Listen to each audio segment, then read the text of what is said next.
नमस्कार, हमारी चुनावी यात्रा के स्पेशल कार्यक्रम में आपका स्वागत है और आप गोपाल दर्शन देख रहे हैं। इस वक्त हमारे साथ जो मेहमान हैं वो बैकुंठपुर के पूर्व विधायक और नागरिक परिषद के उपाध्यक्ष हैं मंजीत सिंह जी हैं। उनसे बात करेंगे कि चुनाव को लेकर किस तरह से तैयारियां हैं।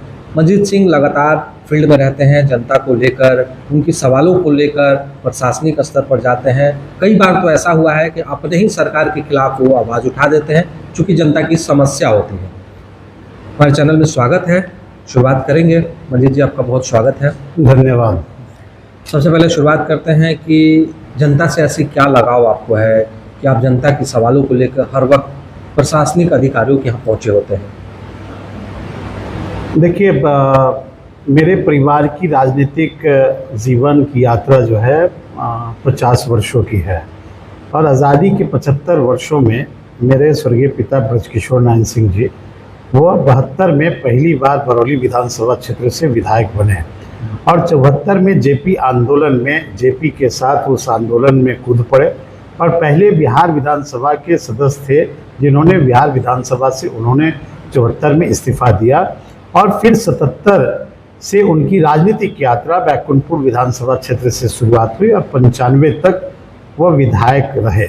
और विधायक ही नहीं बल्कि उस समय के सरकार में वित्त राज्य मंत्री और कैबिनेट मंत्री के रूप में खाद्य आपूर्ति मंत्री बने और बैकुंठपुर के साथ साथ उन्होंने राज्य का भी नेतृत्व करने का काम किया। और उनकी आकस्मिक निधन के बाद हम राजनीति में आए और राजनीति में आने के बाद लगातार जनता की सेवा हमने किया। जनता के हर सुख दुख में हम शामिल रहे और विधायक नहीं रहने के बाद भी जो विकट परिस्थिति बैकुंठपुर में आई, चाहे वह बाढ़ का हो या कोरोना का कार्यकाल हो, हमने अपनी जीवन का परवाह नहीं किया, अपने प्राणों का परवाह नहीं किया, बल्कि बाढ़ से लेकर कोरोना में हम लोगों के सुख दुख में शामिल रहे।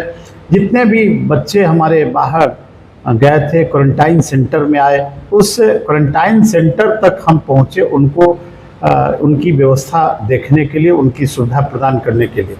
और हर जगह हम बैकुंठपुर में लगे रहते हैं, चाहे वह दुर्घटना हो, चाहे आग से पीड़ित परिवार हो, चाहे उनकी समस्याएं प्रशासनिक स्तर पर हो, हम उनकी समस्याओं को निदान करने में लगे रहते हैं। यही कारण है कि बैकुंठपुर की जनता हमसे बहुत स्नेह रखती है, उनका आशीर्वाद हमको लगता है प्राप्त होते रहता है। तो आपको डर नहीं लगता है जब अब बाढ़ था, जब हम एक बार खुद कवरेज में थे, आप गिर गए थे, हाथ टूट गया था, पानी में आप अंदर चले जाते हैं लोगों की मदद करने, कोरोना काल में आपने इतना मदद किया, आपको डर नहीं लगा कि कोरोना हो जाएगा? या बाढ़ में ऐसी स्थिति में अंदर जाना, जो लोग बाहर से ही चले जाते हैं, इस परिस्थिति में जब आप अंदर जाते हैं तो आपको डर नहीं लगता है?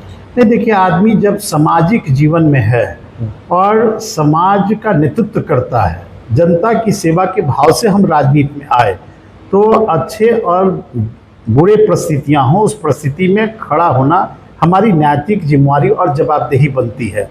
हमने देखा कि बाढ़ का विकट स्थिति है, बांध टूटने वाला है सिकटियाँ का और लोग में भय का वातावरण है। हमने अपनी प्राणों का परवाह नहीं किया और हम बाढ़ में हम कूद पड़े और हमारे उतरने से हजारों की संख्या में युवा पीढ़ी के लोग उस बांध को बचाने में लग गए। प्रशासनिक स्तर पर बांध बचाए गए, जिसके कारण सिकटिया का तटबंध टूटा। उन्होंने भी बोरा उठाया। हाँ, बोरा, वहाँ डीएम, एसपी, एसडीएम सारे लोग बोरा उठाए और हम लोग उस तटबंध को हम लोगों ने सुरक्षित करने का काम किया है। और क्वारंटाइन सेंटर पर भी हमने देखा कि हमारे बच्चे दूर दूर से आए हैं, तो हमने उनके सुविधा के लिए डिटॉल हो, मास्क हो, बिस्किट हो, जितनी भी प्राइमरी चीज़ें थी, हर कोई ऐसा स्कूल नहीं था, ऐसे क्वारंटाइन सेंटर नहीं थे कि हम अपने बच्चे से उस विवशता में, कोरोना जैसे कार्यकाल में हम नहीं गए, अपने लोगों से हम नहीं मिले। तो ये तो हमारा सामाजिक दायित्व बनता है लोगों के प्रति कि उसके दुख में शामिल होना और उस दुख में शामिल होकर उनकी मदद करना। तो लगातार 2 टर्म आप विधायक रहे बैकुंठपुर से। बैकुंठपुर में बहुत सारा कार्य आपने किया, पॉलिटेक्निक कॉलेज भी लेकर आए। क्या वजह रही कि आप फिर उसके बाद चुनाव लड़ रहे थे, इसी टर्म में आपकी हार हो गई? नहीं, देखिए, चुनाव में हार जीत तो होता है और वो जनता का मत होता है। लेकिन जहाँ तक जनता ने मुझको आशीर्वाद देकर विधायक बनाया, जो हमारी 5 साल की जिम्मेवारी जवाबदेही थी, हमने उसका बहुत ही ईमानदारी पूर्वक निर्वहन किया और एक जनसेवक के रूप में हमने किया। आप देख लीजिए कि गंडक नदी पर 2 पुल अपने कार्यकाल में आदरणीय नीतीश कुमार जी के नेतृत्व में एनडीए की सरकार थी तो हमने बनाया। बंगड़ा घाट पुल पर कोई सपना भी नहीं देखा था कि इस गंडक नदी में बंगड़ा घाट पुल भी बनेगा। हमने मोहम्मदपुर में ही माननीय मुख्यमंत्री जी से घोषणा कराई और आपको आश्चर्य होगा कि 550 करोड़ की लागत से हमने बंगड़ा घाट पुल को बनवाया। आपका 70 घाट पुल बना इसी गंडक नदी पर, लगभग 350 करोड़ की लागत से बना। जहाँ तक पॉलिटेक्निक कॉलेज का सवाल था, आदरणीय नीतीश कुमार जी ने 44 करोड़ रुपए की कैबिनेट से स्वीकृति दी ब्रजकिशोर नारायण सिंह पॉलिटेक्निक कॉलेज का। और अभी आपको हम बताना चाहेंगे कि उसमें 4 एकड़ ज़मीन और एक्वायर हुआ है। 100 बेड का बॉयज़ हॉस्टल, 100 बेड का गर्ल्स हॉस्टल, कार्यशाला और खेल मैदान के लिए लगभग 50 करोड़ की स्वीकृति होने जा रही है और शीघ्र उसका हम लोग शिलान्यास भी करेंगे। एएनएम कॉलेज हमने बनाया, 2 मॉडल थाना, आपका सिधवलिया का हो, मोहम्मदपुर का है। और 2 दिन के अंदर कैबिनेट से हमने माधोपुर मोहम्मदपुर में सब रजिस्ट्री ऑफिस की कैबिनेट से हमने स्वीकृति दिलाई, जो जनता को हमने सुपुर्द किया। झज्जवा में ट्रामा सेंटर का निर्माण हुआ और जिस समय हम विधायक बने थे उस समय गांव-गांव बिजली की समस्या थी। अपने विधायक मद से हमने पूरे फंड लगाकर जो है पोल तार बिजली की व्यवस्था हमने कराई। रोड का पुख्ता इंतज़ाम नहीं था तो कहीं गांव में हाई स्कूल आपके स्थापित नहीं थे, तो बहुत सारे ऐसे काम थे जो हमने अपने कार्यकाल में किया। अब मोहम्मदपुर लखनपुर रोड जो था वह सिंगल आपका रोड था और उसको चौड़ीकरण हमने एनएच के रूप में तब्दील कराया। आज के दिन में मोहम्मदपुर छपरा सिवान जाने में कितनी बड़ी जनता को सुविधाएं हो रही हैं। तो अपने उस 5 साल स्वर्ण काल जो मेरा था और नीतीश कुमार के नेतृत्व वाली सरकार की थी, तो जितनी भी सरकार से योजनाएं हो सकती थी हमने बैकुंठपुर के लिए हमने विकास के क्षेत्र में हमने किया है। और फिर जनता अगर आके मौका देगी तो बहुत सारी योजनाएं हैं जो अधूरा पड़ा हुआ उसको हम पूरा करेंगे। हाल में ही आपने कई करोड़ की योजनाओं का शिलान्यास भी करवाया था जो बैकुंठपुर की जनता के लिए अशोक चौधरी आए हुए थे। तो एक सवाल बड़ा रहता है कि बैकुंठपुर की जब बात आती है तो लोग ऐसा कहते हैं कि आपका और पूर्व विधायक अभी जो मिथिलेश तिवारी हैं बड़ा विवाद चलता है। कई बार लोग कहते हैं कि आप पिछली बार निर्दलीय चुनाव लड़ गए उनको हरवाने के लिए, तो क्या वजह है कि आप लोगों का बनता नहीं है? हालांकि आप लोग एनडीए में ही हैं, दोनों लोग गठबंधन की पार्टी में हैं। देखिए, सवाल उसका नहीं है। हम अगर निर्दलीय भी चुनाव लड़े तो जनता के विश्वास और भरोसा पर हम चुनाव लड़े और जनता के उम्मीदवार के रूप में हम खड़ा थे चुनाव में। और आप 2020 के परिणाम आप देखे होंगे तो एक तरफ जहां एनडीए लड़ रही थी, एक तरफ जहां महागठबंधन लड़ रहे थे, बीच में हम निर्दलीय के रूप में लड़ रहे थे।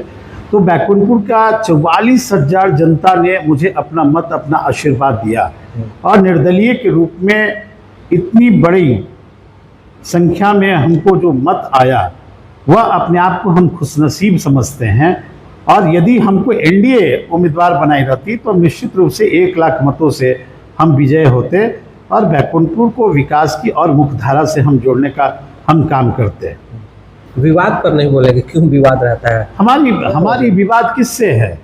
हमारे परिवार की राजनीतिक पृष्ठभूमि जो है वो 50 वर्षों की, आज़ादी के 75 वर्षों में 25 साल मेरे पिताजी विधायक रहे, मंत्री रहे, हम 10 वर्षों तक रहे। हम लगातार बैकुंठपुर की जनता की हम सेवा करते हैं। बैकुंठपुर की जनता हमको चाहती है कि हम उनका प्रतिनिधित्व करें और जनता के उम्मीदवार के रूप में हम 2020 में अगर चुनाव हम लड़े और 44,000 लोगों ने अपना वोट दिया तो इसको आप विरोध के रूप में नहीं ले सकते हैं। यह तो जनता ने एक सर्टिफिकेट दिया कि बैकुंठपुर का विधायक मनजीत सिंह को होना चाहिए और लोगों का इतना बड़ा जो मत मिला, इससे बड़ी सर्टिफिकेट और किसी अदालत में नहीं मिल सकता। तो इस बार अगर आपको टिकट मिल जाता है तो बड़ी तो चुनौती हो जाएगी, क्योंकि विधायक अभी प्रेमशंकर यादव है, वो जीते हुए कैंडिडेट है, उनका अपना मत है। चूँकि महागठबंधन एक साथ है, उसके बाद आप जब लड़ेंगे तो हो सकता है कि आपका विरोध हो, तो बड़ा चुनौती नहीं हो जाएगा आपके लिए?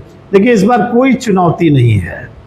और जिस तरह से माननीय मुख्यमंत्री जी के नेतृत्व में बिहार में एनडीए की सरकार चल रही है, जिस तरह से बिहार का विकास हो रहा है, लोगों को विशेषकर युवा पीढ़ी के युवाओं को रोजगार का अवसर मिल रहा है, जिस तरह से महिलाओं को उनका सशक्तिकरण हो रहा है और बिहार में चौतरफा विकास हो रहा है।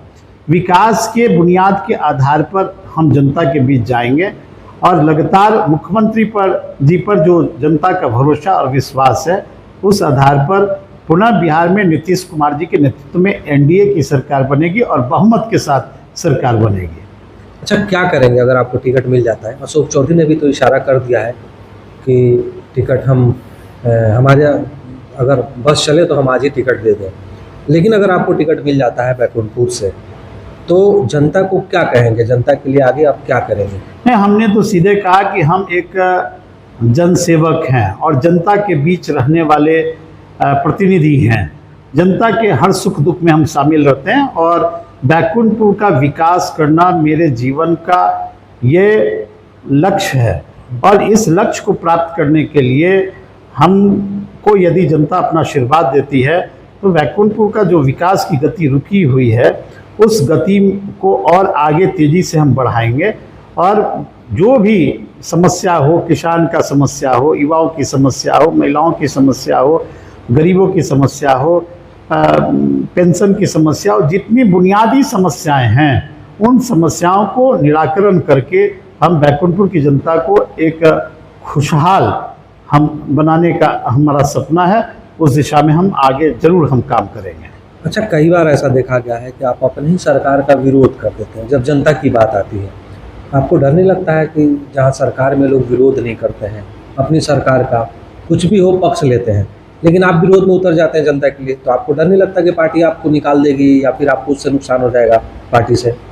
नहीं, देखिए, जनप्रतिनिधि हम हैं, जनता के निर्वाचित अगर प्रतिनिधि हैं, अगर जनता ने मुझे बिहार विधानमंडल में भेजा है बैठने के लिए, तो हम 3 लाख लोगों के प्रतिनिधि के रूप में हम विधानसभा में जाते हैं और 3 लाख लोगों की आवाज़ बनकर हम विधानसभा में जाते हैं। तो विधानसभा में हम जब जाएंगे तो जनता के बुनियादी सवाल को उठाने का वो जगह बिहार विधानसभा है।